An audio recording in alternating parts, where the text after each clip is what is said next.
Hello again. I'm Jeffrey Kerr, back here with Alex Meyer to discuss predictions for nominations, and now we're getting ready to discuss the Golden Globe nominations on the TV side.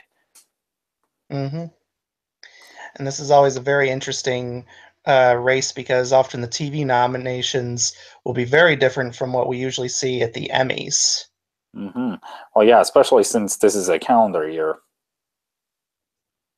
Mm-hmm. Yeah, so I guess starting with Best Television Series Drama. So, okay, I'd say there are three solid nominees, well, solid contenders for nominations here, which are The Handmaid's Tale, which of course just did very well at the Emmys, and it's a first-year show, and the Globes usually love that. And I have Game of Thrones and Stranger Things in the second two, and as of right now, I have The Deuce and Mindhunter as the other new shows getting in here. What about you? Well, my rankings right now are The Handmaid's Tale in first place, Stranger Things in second, Game of Thrones in third, The Crown in fourth, and This Is Us in fifth. Huh. Okay. Well, yeah, I'd say those two shows are definitely not out of the running. Like The Crown just won last year, even though, well, I mean, it can still definitely still come back for nominations, even though it might not have much of a shot of winning, since the Globes don't usually go for repeats. And Yeah, but they seem to have a strong love of British shows because they always would give various nominations to Downton Abbey every year, and even some surprise wins for that show. So I think that could certainly help The Crown getting in again, especially since it won last year in many categories. And This Is Us, I think, definitely has a strong chance to get in because, you know, very often when shows past the first season and go into the second, it's always a matter of, do the ratings go up or down? And This Is Us seems to be the rare case where the ratings always seem to go up rather than down. They know how to keep viewers coming back for more, which is why I think This Is Us is going to do it very well, maybe even better than it did last year. well, yes, but, which is why it's definitely not out of the ring, since it was completely shut out at the ceremony last year with no wins. So I could definitely see them making up to it. And, well, of course, Stranger Things is another show that could definitely benefit from it. And uh, yes, but again, I have The Deuce and Mindhunter getting in as well, because, again, the Globes usually love to recognize new shows, especially before the Emmys do, as we've seen with The Crown and Transparence winning up. Well, the Stranger Things didn't win last year. No, but I mean, it certainly Well, got the attention from the Golden Globes, yeah. which certainly. Well, yes, it did, but yeah, I mean, of course, not always, as you know, Mozart in the Jungle and The Affair were both fairly new when they won, but that did not translate to anything at the Emmys. No, but I think the Golden Globes, if they do give repeats, they like to give it to shows that keep people interested a lot, which the shows that I mentioned do. So, Yes. so that's partly why I'm picking them. Acting categories, I think, will have I'm predicting a lot of new contenders for the acting categories compared to last year. Yeah, same here. Yeah, so now on to drama TV actor. Okay. Yes, in fact, I have, well, I'd say four of the five I'm predicting are from first year shows, such as James Franco for The Deuce. He'll probably wake up with a lot of nomination news for him tomorrow morning. And not to mention Jason Bateman for Ozark, Freddie Highmore for The Good Doctor, and Jonathan Groff for Mindhunter, while the only one that isn't a new show, although I guess his performance would definitely be new to the Globe, since he wasn't nominated for This Is Us last year, and that's Sterling K. Brown. I have him getting in, especially fresh off his Emmy win. Yes, and it's because of his Emmy win that I actually have Sterling K. Brown in first place. Hmm. Um, and of course, the Golden Globes sometimes they're usually late to the party, in which they might overlook a show in its first season and then honor it in its second, or sometimes wait until the very end to finally award it, like they did with Breaking Bad. So as a result, I have Sterling K. Brown in first place, and then I have James Franco in second for The Deuce, Freddie Highmore for The Good Doctor in third, Jonathan Groff for Mindhunter in fourth, and Jason Bateman for Ozark in fifth. You know, you might have made a good point about Jason Bateman, given that Ozark debuted early in the summer and might be a little lost in the shuffle at this point. Well, but the Golden Globes love to honor movie stars in these categories, and Jason Bateman certainly now would fit movie star because other than Ozark and the revival of Arrested Development, he's mostly stuck to movies these past few years. Well, yes, I was about to say, I have Bateman getting in, except I have him ranked higher up than you. Oh. Well, actually, I have Jonathan Groff higher in Mindhunter because Ozark didn't seem to get only maybe okay reviews, whereas Mindhunter was pretty critically acclaimed and certainly helped to the fact that David Fincher was an executive producer on the show. Which is why I have that show getting in for drama series. Mm-hmm. I mean, Mindhunter, if I could make a sixth slot prediction, I'd probably put Mindhunter there. But I have Freddie Highmore higher than both Jason Bateman and Jonathan Groff because The Good Doctor, it's one of those shows that it's been a ratings extravaganza. Well, yes. And I'm sorry? And plus Highmore's playing a character that, if played wrong, could have pretty much killed the show because he's playing a doctor who has autism. And that's, and playing autism these days, you have to be very careful about how you do it because, for a long time, whenever people thought of an autistic character, the first thing that would come to mind would be Dustin Hoffman in Rain Man. Mm-hmm. And while that's a good performance, and there are autistic people like that because, Hoffman based his performance in that movie on a real life autistic savant individual. With autism, of course, is a condition that has many varieties. There's the mild form, the moderate, the severe, and you have to be whichever one you do, you have to be careful about how you depict it because autism affects everyone differently, and there's no specifically define it. But from everything I've heard, Highmore's worked really hard with experts and real life autistic people to get his mannerisms right for his character.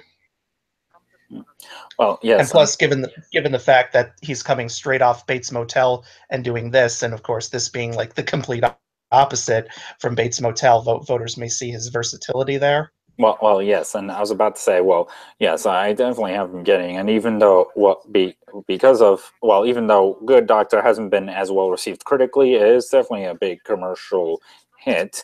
Not to mention, of course, Highmore is a Brit, and HFBA members love that, and not to mention he's a former child star who they've probably seen grown up through films such as Finding Neverland, Charlie and the Chocolate Factory, Spiderwick Chronicles, all that. Mm-hmm. All right, yes. So next we go on to TV drama actress. Yes, so yeah, I'd say that my current rankings, I have Elizabeth Moss coming off her Emmy win in first place for The Handmaid's Tale. I have Claire Foy returning for The Crown. In second. I have Maggie Gyllenhaal in third place for The Deuce. She's a movie star, and of course, as we've seen, HFBA members usually love to recognize movie stars when they come to television. And of course, she also pulled a surprise win a few years ago for The Honorable Woman. And I have Mandy Moore returning for This Is Us in fourth place, only this time as lead since she was nominated in supporting last year. And I have, in my fifth place, I currently have to Katarina Balfe for Outlander. Katrina Balfe is, I think, how you pronounce her name. Oh, yeah, Katrina Balfe. Thank you. But I'll admit, when I first read her name a few years ago, I thought it was pronounced Catriona because because I'd literally never seen a name spelled like that before. Yeah, I know what you mean. But now I'm afraid I'm going to have to break their hearts because I know they just love Outlander so much they worship it like it's a religion. I'm going to say Katrina Balfe is going to be snubbed, and that the fifth nominee will actually be Laura Linney for Ozark.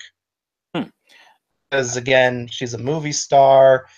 She's won Golden Globes before in television, like what she did with John Adams and The Big C. And and usually a lot of times when you have a duo as the leads of a show, especially in its first season, they often both tend to be nominated by the Golden Globes. Good point. Yeah. Yes. No. I guess it should be interesting to see who will end up waking up tomorrow, or maybe Emilia Clarke could end up being the sole acting nominee for Game of Thrones this year at the Globes. Right, yeah, because she and Kit Harington have been submitted as leads rather than supporting this time, but we'll see. All right, so now comedy series. This will definitely be an interesting race because we have some Emmy favorites which haven't really gotten some love from the Globes. They've gotten nominations but never really wins, and of course we've gotten a revival which some love from critics and fans, but and could probably do very well here, but it'll be interesting to see if it actually pulls off any wins. So I currently right now in my rankings I have Veep in first place, Will and Grace in second, Blackish in third, Master of None in fourth, and then I have The Marvelous Mrs. Maisel in fifth. Yeah, and I have three of those same ones as you, such as Veep, Will and Grace, and Blackish. I also have Curb Your Enthusiasm and Glow in my predictions right now, though it could easily change because I do agree that Master of None and Marvelous Mrs. Maisel are definitely possibilities. Yeah. Glow could certainly be a possibility based on its critical acclaim and its unique concept, about female wrestlers. But I think Master of None has a stronger chance just because of its acclaim for its second season, particularly its Thanksgiving episode, which won Aziz Ansari and Lena Waithe an Emmy for writing. Mm-hmm. But I think The Marvelous Mrs. Maisel might stand a better chance because it's literally about a woman pursuing a career as a stand-up comedian. Mm-hmm. So therefore, voters might see that and say, well, we have to nominate it for best comedy series if it's about that.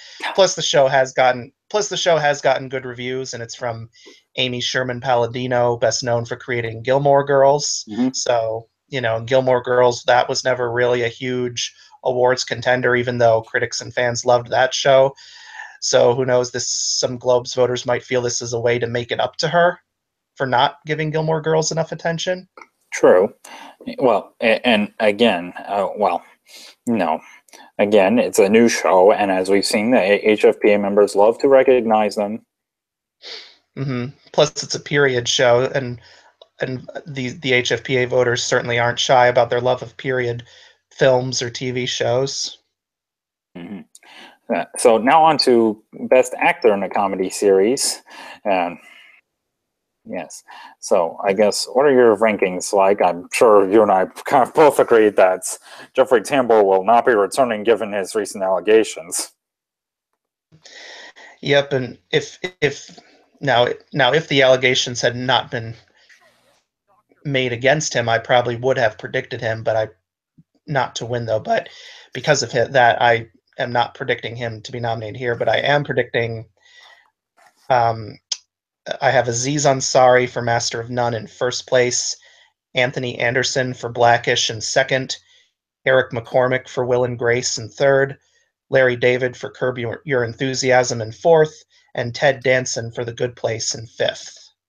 Yes, I have those same five getting in, except I have Larry David in first and Eric McCormick in second, Aziz Ansari in third, Anthony Anderson in fourth, and Ted Danson in fifth. Okay. I think what could hurt Larry David winning is his recent hosting gig of Saturday Night Live, where he made some Holocaust-themed jokes, which, even though he's Jewish, he still got roundly slammed by Jewish groups like the Anti-Defamation League. So I think that could hurt his chances of winning. Well, yeah, but of course we're only at. I'm sorry. I didn't have anything else to say. Oh well, yes, but of course we're only focusing on the nominations at this point. We shall see what the actual nominees will be when they're announced, and then figure out who will win. But yes, and now on to best comedy actress.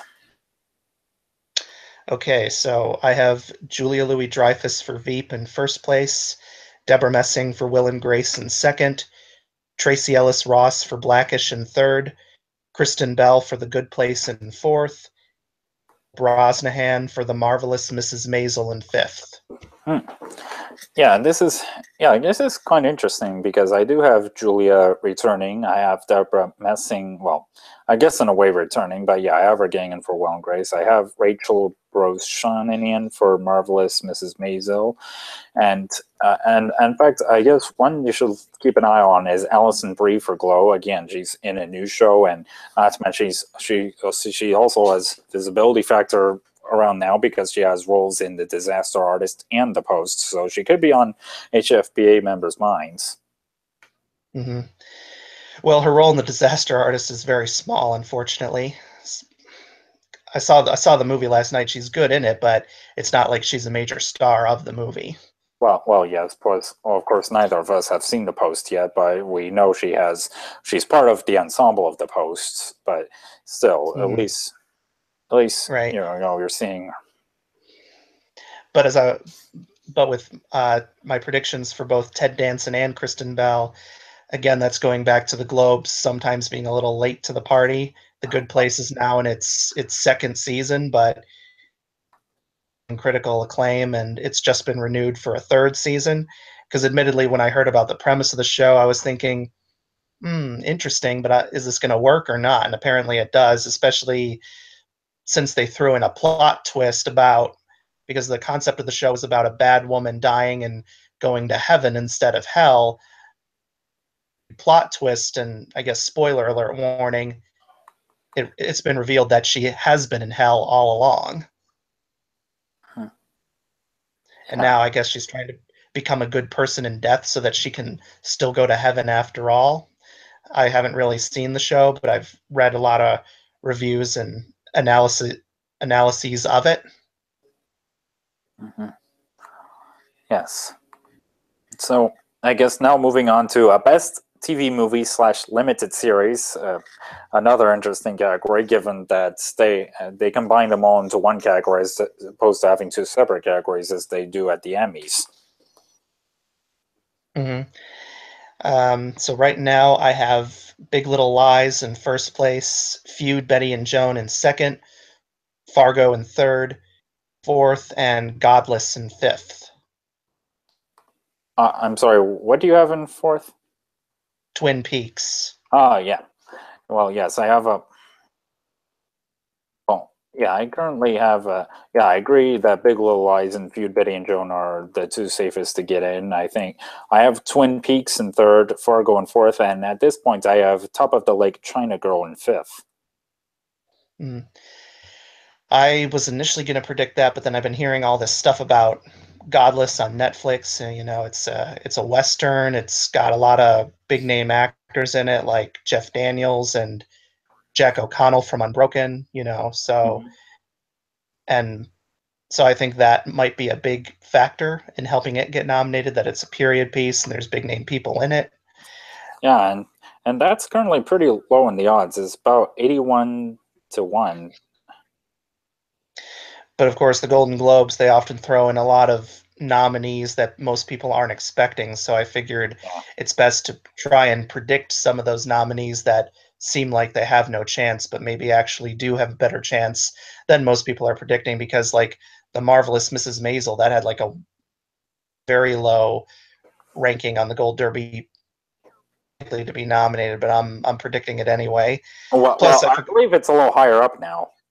It's in the right. 20s. Well, plus I forgot to mention earlier that what could help the show is the fact that it did get some attention at the Critics' Choice Awards, Hmm. namely Rachel Brosnahan getting a nomination there. Mm-hmm.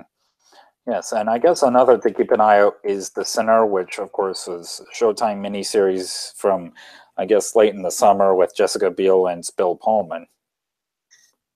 Well, I'll be talking about Jessica Biel when we get to the actress category. Right. So now on to the actor category. Okay, I think okay, this could be a pretty interesting lineup. I mean, I'm well, yeah, because I currently have Robert De Niro getting in for The Wizard of Lies, Ewan McGregor for Fargo, Jude Law for The Young Pope, Kyle MacLachlan for Twin Peaks, and Jeff Daniels for Godless. I have the same five, but here, my rankings are Robert De Niro in first place, Ewan McGregor in second, Kyle MacLachlan in third, Jude Law in fourth, and Jeff Daniels in fifth. Mm-hmm. Yes, and another thing you and I agree on is that Jeffrey Rush probably won't be getting in, especially given, again, he's a recent victim of the allegation crisis going on. Well, I mean, of course, he pretty much, I guess, kind of came clean himself in a way.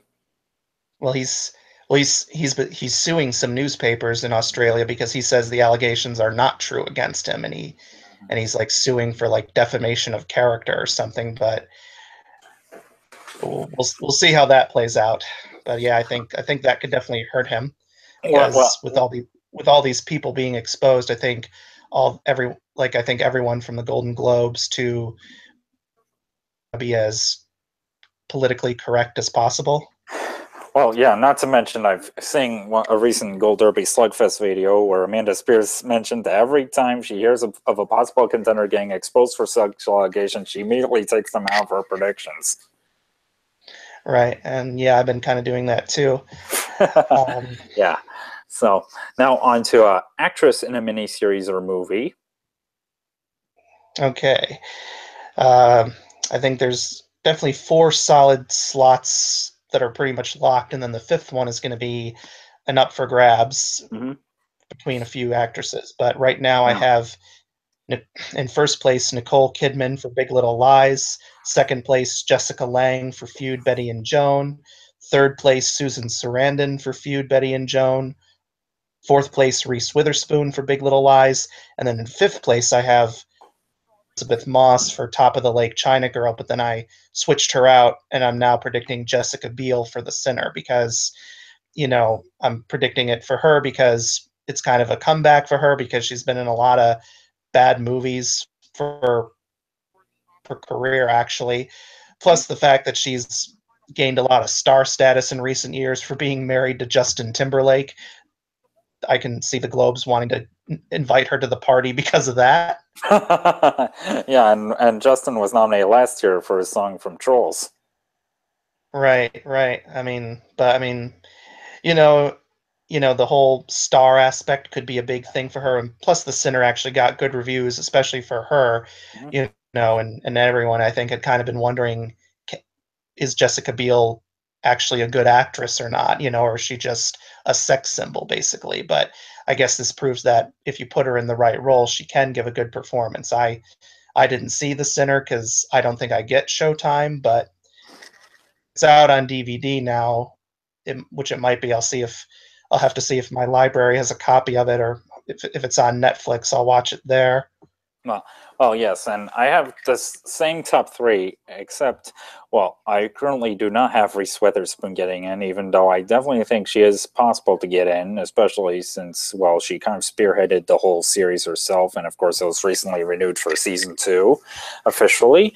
And yeah, but as for my bottom two, I Which currently have is, Jessica Biel and Elizabeth Moss.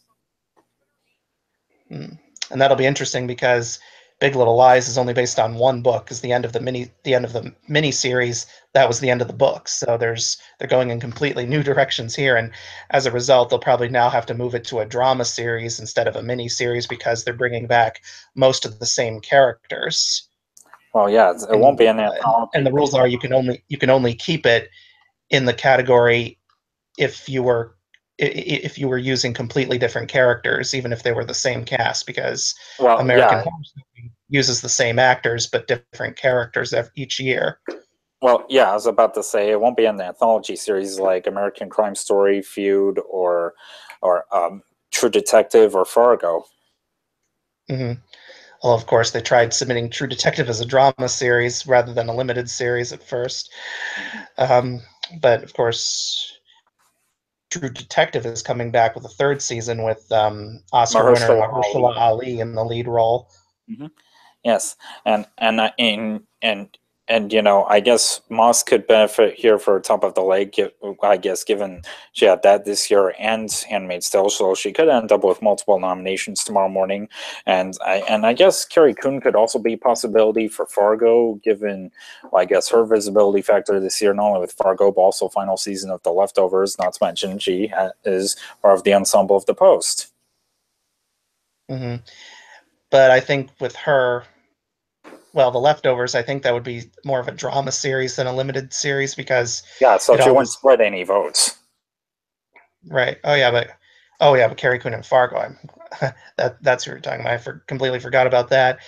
I mean, yeah, I was definitely considering her, but again, given the Globe's love of movie stars and TV, that's kind of why I think they might go for Jessica Biel. And plus, The Sinner came out later than Fargo, so it might be fresher in the voters' minds. Yeah, that is a good point. All right. Now Now on we to go. TV supporting actor, which is interesting because they combine all categories: movie, miniseries, drama, and comedy. All right. Yes, and of course, and this can be this can be a whole hodgepodge of nominations. But right now, I have is from Will and Grace in first place, Alexander Skarsgård from Big Little Lies in second, Alfred Molina in Feud, Betty and Joan in third, David Thewlis for Fargo in fourth, and David Harbour for Stranger Things in fifth. And actually, I was actually just thinking when we finish this, I actually might go back in and I might switch up David Harbour and David Thewlis and put fourth place and David Thewlis in fifth. Uh, well, and in fact, interesting thing about David Harbour, he's been moved out of the prediction center for supporting actor. He's apparently going eligible as lead for Stranger Things this year. Mm. Well, I guess I'll have to make several changes then. But when we get out of here, I'll have to, if Salma Hayek's no longer in the film thing, then I'll have to officially switch her out for Emma Watson, I guess. Uh-huh. So Yes. yeah, I wish they like posted that in the official page so we could know about this. Well, I mean, All I right. believe they sometimes post updates like that in the forums. Well, I don't check the forums as much as other people do. I mean, I'm pretty active in the forums, but I can't spend all day in there like it seems some people do. Uh-huh. Like a like a some like at the job I work at, there's no way I'd be able to post in No. the forums without getting into trouble because I'd have to use my social media accounts and substitute teacher work. Obviously, I can't use my social media accounts when I'm substitute teaching. Mm-hmm. Yes. So as Plus I try to keep my work life and my private life two different things because I try to keep one out of the other like a lot of people would. yes. I don't usually comment on like entertainment articles while I'm working because I just don't want to be distracted. Yes. So as for my current rankings, okay. Okay. So I currently I have Alexander Skarsgård for Big Little Lies in first, David Thewlis for Fargo in second, Alfred Molina for Feud, Betty and Joan in third, Sean Hayes for Will and Grace in fourth, and Peter Dinklage for Game of Thrones in fifth. All right. Well, I have Sean Hayes in first place mainly because I think Will and Grace has been nominated 27 times for a Golden Globe and has still never won. So I think voters may feel they finally should give it to at least somebody. And I think, I think there are a lot of people who could possibly win. I mean, maybe Deborah Messing could win because, she seems to be in quite a big battle with Julia Louis-Dreyfus. Megan Mullally could possibly win because Karen seems to be everybody's favorite character from the show, and I actually have Megan Mullally in second place in the next category. Which we'll get But to. I guess, but Sean Hayes, his character Jack, always seems to get a lot of attention. I guess a lot of fans love that character too.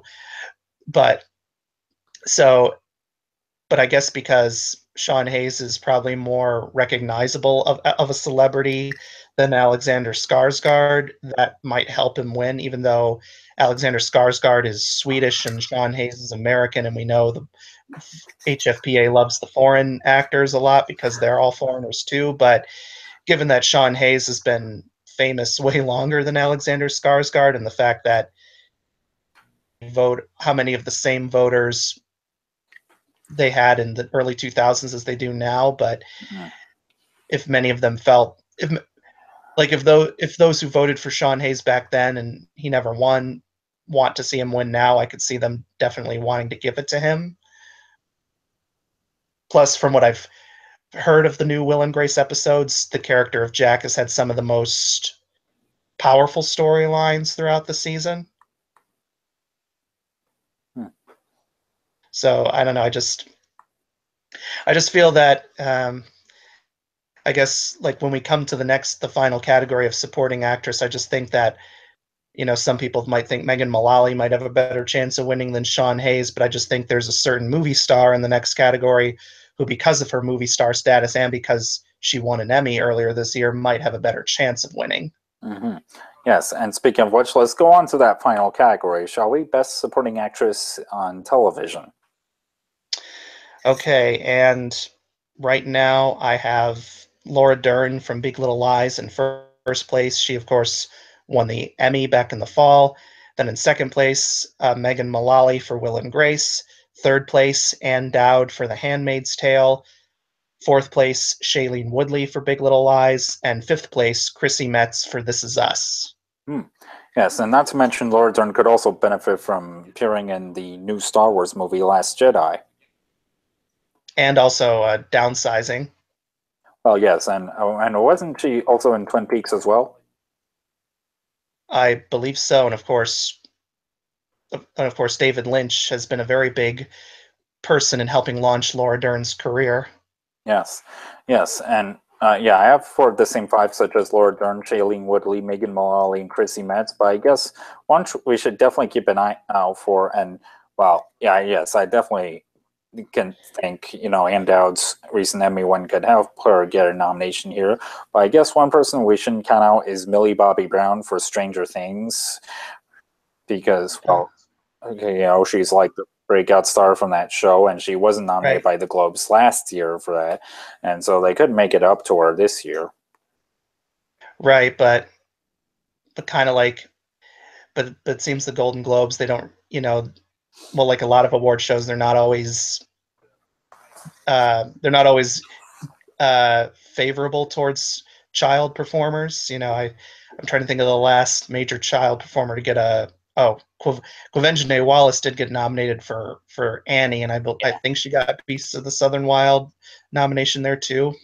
Uh, I mean, I don't know the full history of Golden Globe nominated child performances. I know there was Haley Joel Osment for The Sixth Sense, and of course, he got an Oscar nomination. There was Anna Paquin for The Piano. She got the Oscar nomination and win, and she was the surprise winner because I think most people thought the Oscar would go to Winona Ryder for The Age of Innocence. Uh, as for TV, I don't know the full history, but the Well, last child performer I can think of that I know for sure was nominated for television was, I think, Fred Savage for The Wonder Years. mm, yeah, even though Millie did, of course, recently receive an Emmy nomination, so it's probably not completely out of the question.